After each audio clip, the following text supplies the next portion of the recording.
Hello, everyone. Wishing you a wonderful day. Today, we're diving into a tense and emotional story. What will happen to Tieu Lac when the man who saved her suddenly collapses and a mysterious figure begins lurking right outside her door? If you enjoy this kind of story, don't forget to subscribe so you won't miss the next episodes. The moment Tieu Lac touched CEO Quan's forehead, her entire body went cold. His skin was burning. Just seconds ago, she had only thought he looked unusually tired when he returned from outside.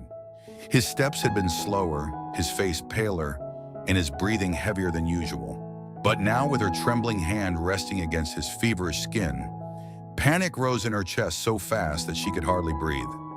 CEO Quan! CEO Quan! Can you hear me? She called, her voice shaking. He did not answer. His eyes were closed, and his brows were tightly drawn together as if he were fighting some invisible pain deep inside his body. A drop of sweat slid from his temple down the side of his face. Tieu Lac's fingers trembled even more. She had never seen him like this before. To her, CEO Quan had always been the strong one, the calm one, the man who could face every storm without fear. No matter what problem came their way, he always stood like a wall in front of her, silently protecting her from everything she could not handle alone. But now that wall was shaking, and for the first time since arriving at the farm, Tieu Lac felt a kind of fear so sharp it made her knees weak. "Please don't scare me like this," she whispered. She rushed to bring a basin of cool water, nearly stumbling over the wooden step in her haste. Her hands moved clumsily as she dipped a cloth into the water and wrung it out. Then she pressed it gently onto his forehead.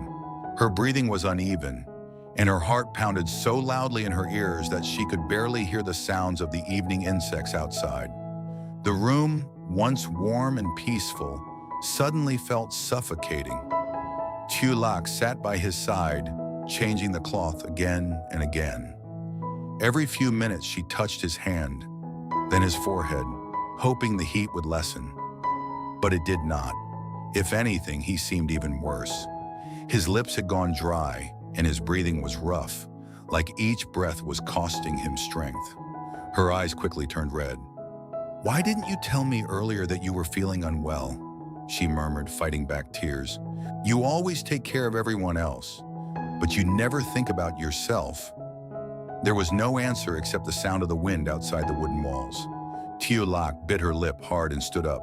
Crying would not help him. She had to do something.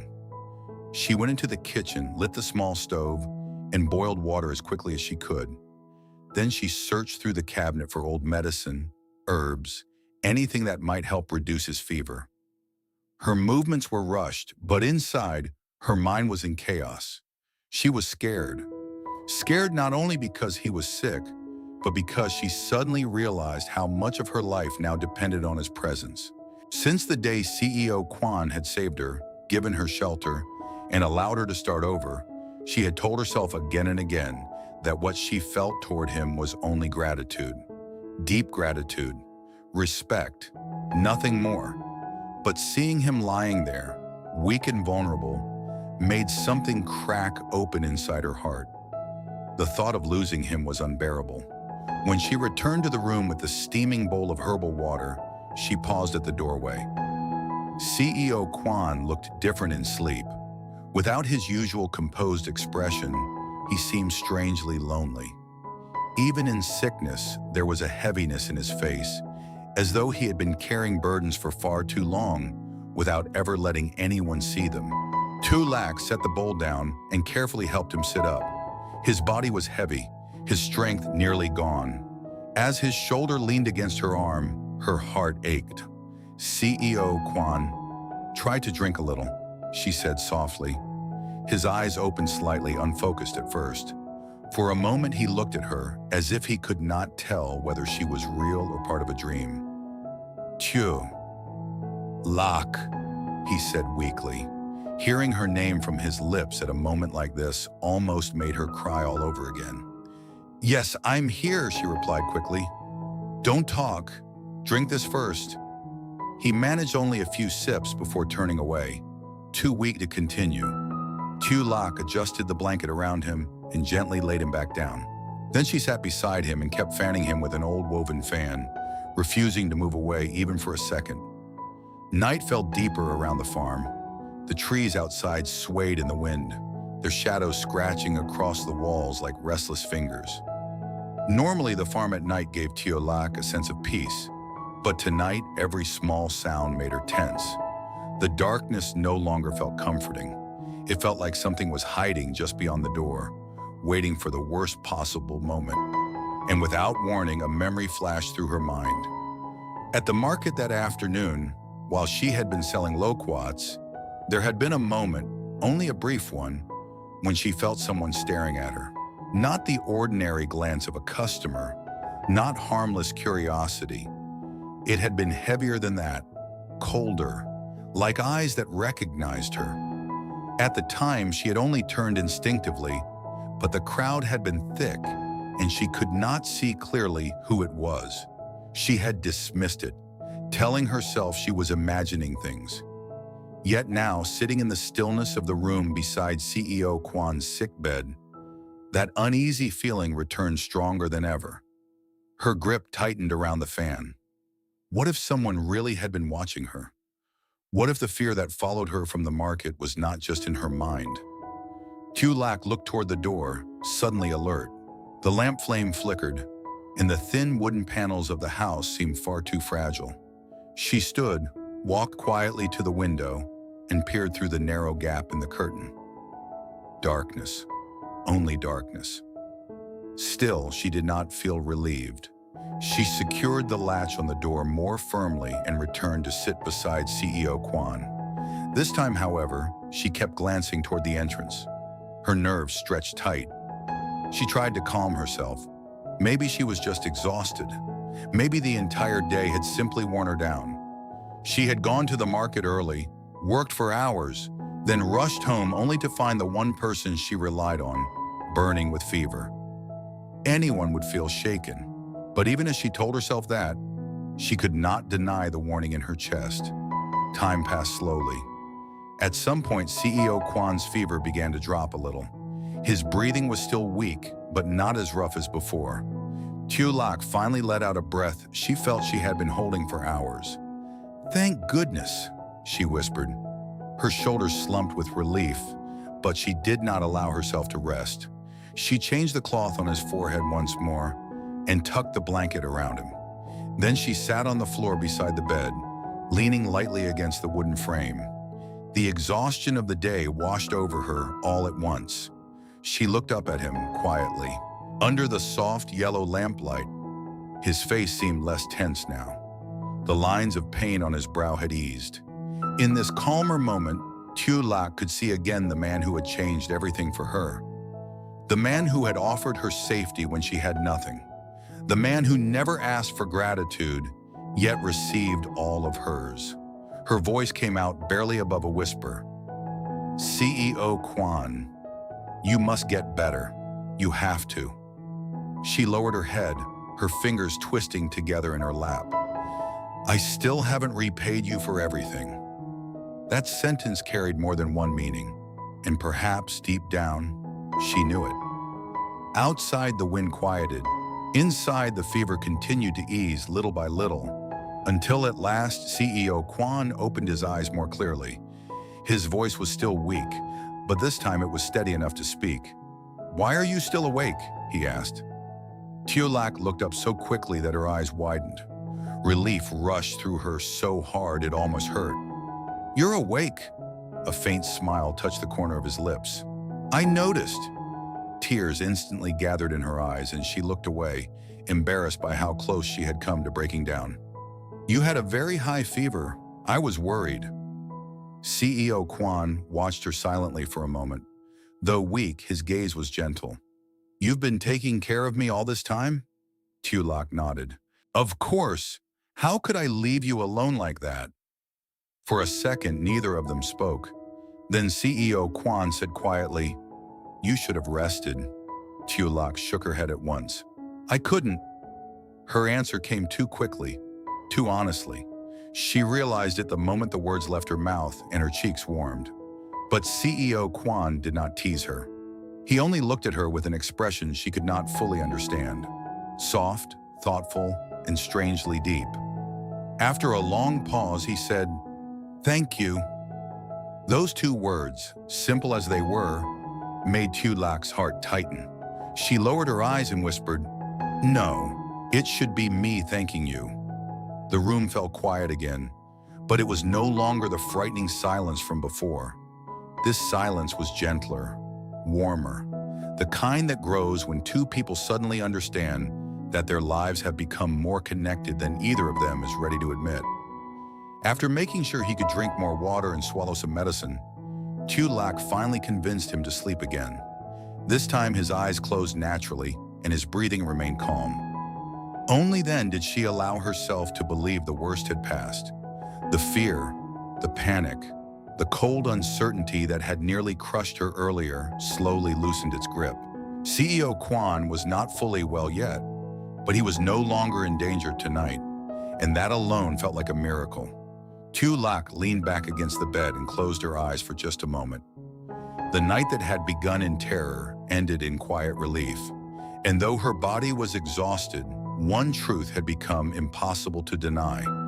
CEO Quan was no longer just the man she owed. He had already become someone her heart could not bear to lose. The next morning arrived quietly, as if nothing had happened. Soft sunlight slipped through the wooden window, casting pale golden lines across the small room. The farm looked just as peaceful as always. The trees stood still in the early breeze. The air carried the faint scent of damp soil, and somewhere in the distance, birds began their familiar morning calls. But inside the house, something had changed. Tieu Lac woke up slowly, her body stiff from spending the entire night sitting beside the bed. For a brief second, she forgot everything, until she turned her head and saw CEO Quan lying there. Her heart tightened instantly. She leaned forward without hesitation and placed her hand gently on his forehead again. The heat had gone down. Not completely, but enough to make her breathe easier. "Thank goodness," she whispered under her breath. At that moment, CEO Quan opened his eyes. "You're awake early again," he said, his voice still weak but no longer strained. Tieu Lac quickly withdrew her hand, a little embarrassed. I just woke up." CEO Quan looked at her for a second, then let out a quiet breath. "You stayed here all night, didn't you?" She hesitated, then she nodded. A brief silence followed. "You shouldn't have done that," he said softly. But this time his voice didn't sound like a reprimand. It sounded different, as if there was something deeper beneath the words. Tieu Lac lowered her gaze. "If I didn't, I wouldn't feel at ease." Again, she answered too honestly. And again, neither of them tried to correct it. CEO Quan slowly sat up, though the movement still took effort. Tieu Lac immediately moved closer, instinctively supporting him. Her hand lightly held his arm, steady but careful, as if he might break if she wasn't gentle enough. "You're still weak," she said. "Don't push yourself." "I'm fine," he replied, though the faint crease in his brow betrayed him. "No, you're not," she insisted quietly. Her tone wasn't loud. It wasn't forceful, but it carried something new, something that made CEO Quan pause. For a moment, he didn't respond. He simply looked at her, really looked at her, as if trying to understand when exactly this girl, who once stood timidly in front of him, had begun to speak with such quiet determination. "All right," he said finally. It was the first time he had given in so easily. Tieu Lac blinked slightly surprised. Then she stood up. "I'll make something light for you to eat." Before he could reply, she had already turned and walked toward the kitchen. The moment she stepped outside the room, her expression changed. The calm she had shown in front of him disappeared, replaced by a faint uneasiness that lingered from the night before. That feeling again. It hadn't gone away. If anything, it felt clearer now. She paused at the doorway and glanced toward the yard. Everything looked normal, too normal. The wooden fence stood in place. The tools were where they had always been. The basket she had used yesterday still rested by the wall, untouched. Nothing seemed out of place, but Tieu Lac didn't feel reassured. Instead, her chest tightened. She stepped outside slowly. The morning air was cool, brushing lightly against her skin. She walked across the yard, her eyes scanning everything carefully as if she were looking for something she couldn't quite name. Then, she stopped. Near the edge of the yard, just beside the fence, the soil looked disturbed. At first glance, it was nothing unusual. It could have been caused by an animal, or maybe by her own footsteps from the day before. But something about it felt wrong. Tieu Lac crouched down. Her fingers hovered just above the ground before slowly touching the soil. Fresh. This had been disturbed recently. Very recently. Her breath grew shallow. She turned her head slightly and looked beyond the fence, toward the narrow path that led out of the farm. Empty. No one was there.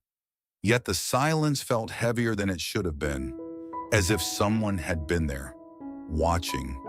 Tieu Lac stood up quickly, her heart beating faster now. She took a step back, then another, and without thinking, she turned and hurried back into the house, closing the door behind her more firmly than necessary. Her hands trembled slightly. "Calm down. It's nothing," she whispered to herself. But even she didn't believe it. Inside the room, CEO Quan noticed the change immediately. "What's wrong?" he asked. Tieu Lac froze for a second. She almost told him. Almost. But then she looked at his pale face, at the way he still leaned slightly against the bed for support, and the words stopped in her throat. "You're still sick," she said instead, forcing a small smile. "Don't worry about anything else." CEO Quan narrowed his eyes slightly. He knew she was hiding something, but he didn't press her. Not yet.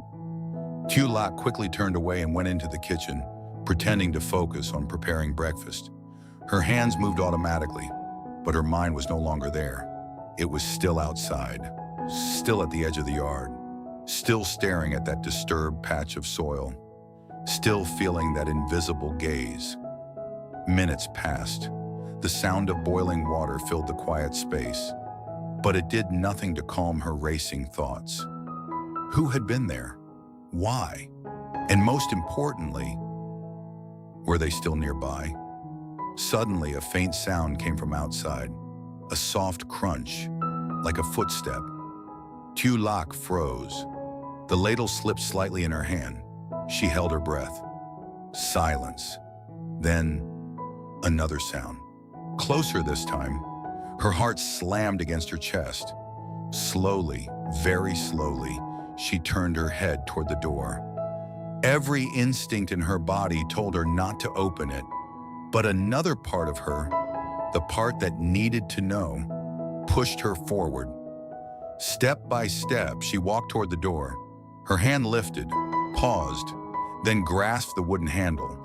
Behind her, CEO Quan's voice sounded, low but sharp despite his weakened state. "Tieu Lac, stop." She froze. "Don't open it," he said. There was no hesitation in his tone, no doubt. Tieu Lac turned slightly. "But I said don't open it." This time his voice carried authority, the kind that didn't come from strength, but from instinct, from experience, from knowing danger when it was close. The room fell into complete silence. Even the air felt still. Tieu Lac's hands slowly tightened around the handle. Then, a shadow moved across the thin gap beneath the door. Just for a second, but it was enough. Tieu Lac's eyes widened. Her breath caught in her throat. Someone was outside, not passing by, not leaving, standing there, waiting. Her fingers began to tremble. Behind her, CEO Quan pushed himself up despite his condition, his gaze fixed on the door, sharp and alert. Neither of them spoke. Neither of them moved, because both of them understood the same thing at that exact moment. This was not a coincidence, and whoever was outside had come for her. After a long day at the market, Tieu Lac returns home only to find CEO Quan burning with a high fever. Panic takes over as she realizes the man who has always protected her is now weak and vulnerable. Throughout the night, she stays by his side, caring for him with quiet devotion, revealing emotions deeper than simple gratitude. By morning, his condition improves, but a new sense of danger begins to surface. Outside the farm, subtle signs suggest someone has been watching her. Disturbed soil, an eerie silence, and an unshakable feeling of being followed make her uneasy. When faint footsteps approach the house and a shadow appears at the door, Tieu Lac freezes. As CEO Quan warns her not to open it, one terrifying truth becomes clear. Someone has come, and they are not here by accident.